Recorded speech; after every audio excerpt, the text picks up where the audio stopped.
শুক্রবার আত্মপ্রকাশ হতে যাচ্ছে ছাত্র জনতার নতুন রাজনৈতিক দল।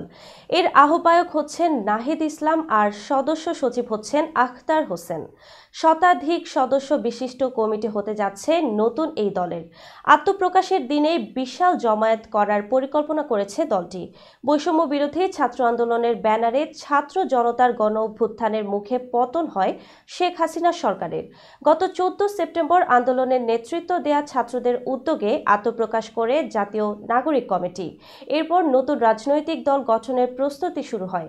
যাত্রার শুরুতে আহ্বায়কের নেতৃত্বে 6টি শীর্ষ পদ সহ দলের কেন্দ্রীয় কমিটির সদস্য সংখ্যা হবে 100 থেকে 150 জন।